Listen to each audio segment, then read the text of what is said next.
what's up? Welcome back to another video. I'm doing so much better. Last week, if you didn't know, I was super sick. Wasn't COVID, wasn't strep, just something weird that I think is going around everywhere. I know New York is like infested, LA's infested. Wash your hands, social distance. I don't know what's going on, but stay safe out there. This week, I'm gonna be talking about what it's like to live alone. Growing up, I really glamorized this lifestyle and I knew that I wanted it, and I'm so happy that I have it, but there's a lot of things that I think people do talk about and a lot of things that people don't talk about. So I'm gonna tell you the pros and cons and a little bit of everything in between. So if you guys are ready, go ahead and give this video a big thumbs up, hit the subscribe button and hit the bell to get notified anytime I post, and let's talk about it. I am very happy that I live alone. I think this is a lifestyle that I knew that I wanted from a young age, as I said before, and I'm so happy that I got it. Yes, it took a lot of work to get here, but I wouldn't change a thing. So I'm gonna tell you some of the pros that I've learned in living alone. First, you can truly do whatever you want. You don't have to give your roommates a heads up when you wanna have people over.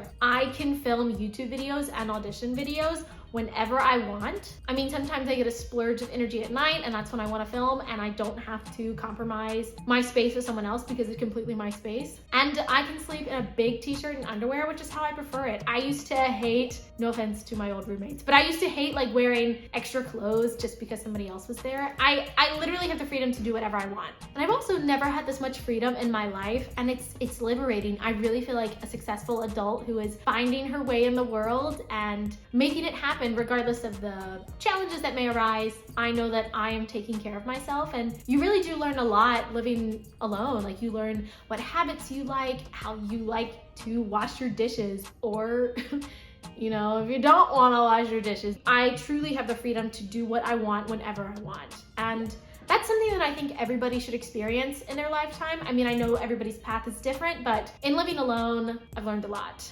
And one of those is that you can really do whatever you want. Another pro of living alone is that you are only cleaning up after yourself. I used to hate doing chores growing up. No offense, Mom. I know that they taught me character, and I do know how to clean, which it's kind of important to do chores growing up because you find out in college some people never had to clean growing up, or they don't know how to do laundry.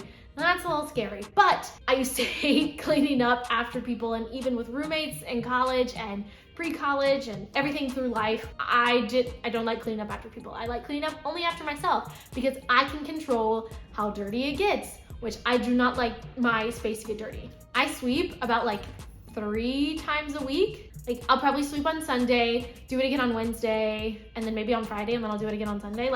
But I mean, I don't necessarily stick to that, but I hate crumbs under my feet. I can't do it. So I keep my space clean. I don't necessarily make my bed every day, but again, I'm only cleaning up after me, and I don't have to communicate with someone, hey, can you like do your dishes? Because that's kind of gross. Like, it's only my dishes, which I don't like doing, but I do them because it's my space and I don't like dirty. But only cleaning up after yourself is great. It's great because some people can be filthy, but that's neither here nor there. Next is that you have complete control on what your space looks like. I know sometimes people have differing views of how they like to decorate, but I really have the freedom of making my home feel like a home, and I've done that. I mean, I knew I wanted a pink couch, and I got a pink couch, and this lamp was originally white and I painted it purple. Like, I'm doing the things that I want to do, and it's my zen, and it's important that you make your home feel like a home, and I think it's a great liberty to be able to decorate and be true to your style and your sense of who you are. It's great. Also, in having control over decorating, you also have control over cleaning and not cleaning, which is kind of what I just talked about. But like, if I want to leave my clothes in the bathroom that I just changed into, I can, because I don't have to worry about my roommate going in there and being like, Kayleigh, why didn't you pick up your clothes? And you know why? Because it's my bathroom and I'm not sharing it, which I don't normally do that, but when I was sick, like, I was just kind of leaving things everywhere because I felt awful. And if I had a roommate, I probably wouldn't have been able to do that. You know, I would have been cleaning more and not necessarily resting, but I have complete control over how the place looks. This next pro is something that I think a lot of people don't realize, and I didn't really realize this until I had a roommate outside of college, and it was like, you know, figuring things out. But when your lease is up, when you live alone, you have complete control over what you do next, because with a roommate, sometimes you have to discuss, you know, where are they gonna go? Where are you gonna go? Who gets the couch? Who gets the table? You know, you're splitting everything up. But when it's all yours and you have your own space and you decide you wanna leave, you can do that. Here in LA, it's normally like a 12-month lease, so you do have to write out that lease. But then after that, if you wanna stay, great. But if not, you don't have to consult with anyone. You just have to examine your own finances and where you want to go, and you can go. So having the freedom to choose what you do next really comes from living alone. Yeah, because not that I hate considering other people, but I'm young and I have the whole world ahead of me, and I don't want to have to compromise my choices with anyone yet. I mean, I want love and a husband one day, but like right now I'm single and I'm thriving, and I make the choices that are best for me, as everyone who is young and single should, because you are never going to get back your early 20s. And I'm reminding myself that too, is that I'm never going to get back this time. So I need to enjoy it and find happiness where I am, which I am, but I have complete control over my life, and it is amazing. So I do have some financial goals, and living alone, you are able to dictate how much money you spend. And let me elaborate a little bit. Sometimes you will have roommates who like to have every function possible, or they want to go out and spend a lot of money. And I, as someone who is working really hard to get out of debt, I don't necessarily want to do all of those things, and I don't want to spend a lot of money by leaving lights on or have the AC running when I'm not home. You know, I can dictate, and you can dictate when you live alone, how much money you do or don't spend, to an extent. I mean, yes, you have to pay rent every month. There's going to be a light bill, but you know, you can sometimes lower that by living alone. There's going to be a Wi-Fi bill every month, yes. There's going to be a gas bill, but again, only you are using the gas, so you can dictate how much you use or how little you use. So that is a perk, you know, being able to completely control how much money you're spending. And the same goes with buying groceries or choosing to eat out or choosing to buy a coffee. You know, these are all expenses that I am in complete control of. And it's important to know how much money you're spending, because it can get away from you really quickly if you don't pay attention. And then I think my last big pro is that you learn how to take care of yourself, and it is very empowering. Everything that I have in my house is something that I've worked really hard for. And even just having my own place and my own space is something that I worked so hard for. There's something I saw on TikTok this week, and it was like, there's a version of you who wishes that they had what you have right now. So make that version of yourself proud and happy. And I do, because I remember last year at this time, I was unsure of what I was gonna do next, but I knew that I wanted to live alone, and I knew financially that was gonna possibly be a stretch, but then certain things opened up to allow me to do this, which is, you know, getting my job at Zephyr, where I'm a YouTube content quality analyst.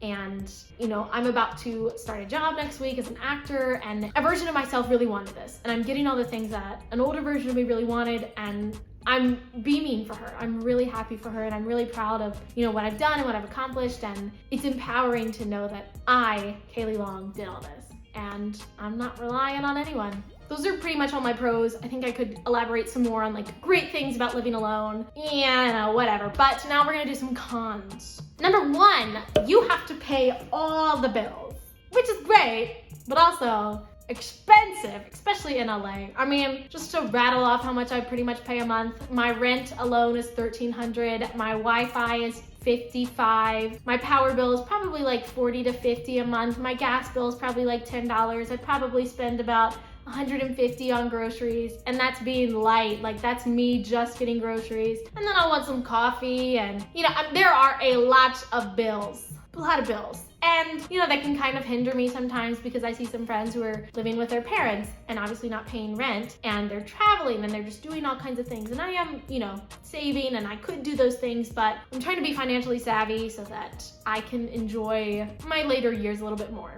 And I don't want to put my financial burdens on anyone but myself. So living alone and paying all your bills is a little expensive. And financially, if you can afford to live alone and do it, great, you should do it. But it's something to consider if you're going to live alone, is that you're gonna pay for everything. Next, living alone can be a little lonely. And I also work from home, so I spend a lot of time here. And I'm realizing that I now need to make more of an effort to get out of the house, and I am. And there was a time, I'm kind of still in that time, where I was like, oh my gosh, I've never been so lonely in my life. And I haven't. I have never been this lonely in my life. But I do believe that everything is a lesson, and I'm learning from it, and I'm learning how to navigate this loneliness and how to get out of it, because only you can change the positions that you're in. And you know, you can dwell in this sadness and this loneliness, or you can say, okay, what can I do to not feel like this? How can I see more people? And that's what I'm trying to do. So it can be a little lonely living by yourself. Next, it's not really, maybe it is a con. It is a con.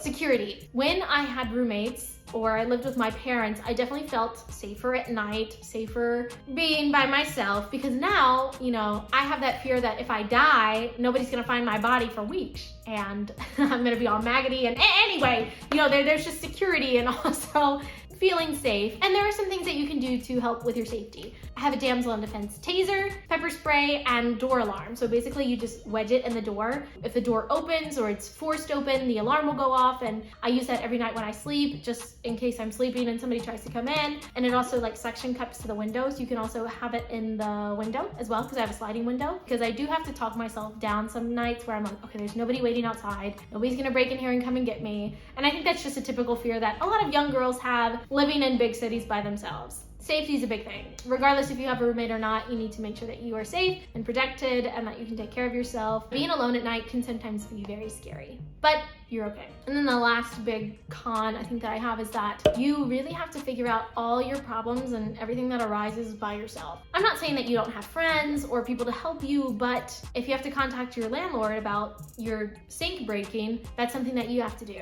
You don't really have your parents to help you. I mean, I live 2,000 miles away from my parents, which I know some people who live alone don't live that far from their parents, but I do. I have a few friends out here who I can call on, but really, I have to figure everything out by myself, which is good because I'm learning how to do things. So it is a con having to do it all by yourself, but it's also makes me a better person for figuring it all out by myself because I'm using my brain and my heart.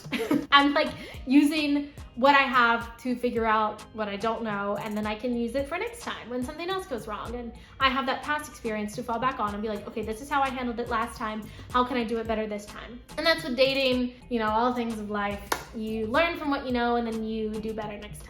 As I said earlier, I think everyone should experience living alone. There's nothing really like it. This freedom, this sense of responsibility, it's great. I don't want to do it forever because coming home to an empty house sometimes can be very sad.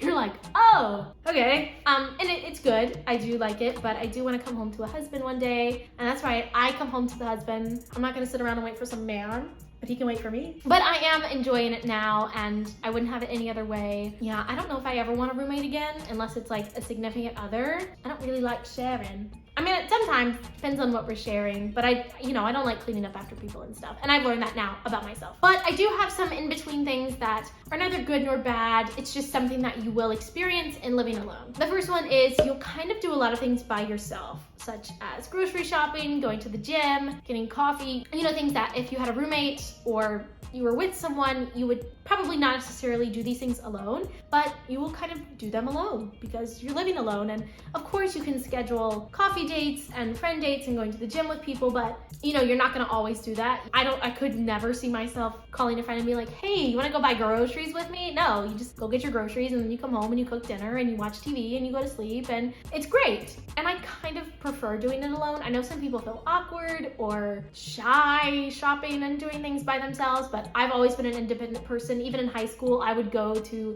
fast food places by myself in between cheerleading practice and drama rehearsals because I had to eat and I would sit there by myself and eat. But I know that some people just are not comfortable doing that. But I do like taking myself on dates and treating myself. But that's just something you probably will do more of when you live alone, is do things alone. And then the next thing that you will not really see as a bonus or a negative, it's just something that's gonna happen, is that you're gonna learn a lot about yourself. I know I mentioned this earlier, but I really have learned that I like things done a certain way. I like to do things when I like to do them, whether that's cleaning or watching TV or planning the next YouTube video I'm gonna do. I know that sometimes I like to work out late at night. Sometimes I like to work out early in the morning. And sometimes if you're living with people, you can't necessarily do that because you have to respect their space. But I guess what I'm trying to say is you're gonna find out how you like to do things because you're alone and you're able to spend time focusing on yourself, which is good. I believe that is all I have to say about living alone. If you have any questions, comment them down below, or you can message me on Instagram at KayleighLong_. I am always responding to my DMs. Hit me up, let me know. If you liked this video, don't forget to give it a big thumbs up, hit the subscribe button, and hit the bell to get notified anytime I post. And I will see you guys here next week. As always,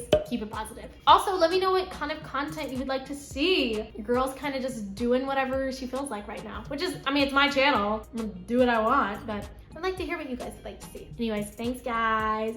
Bye.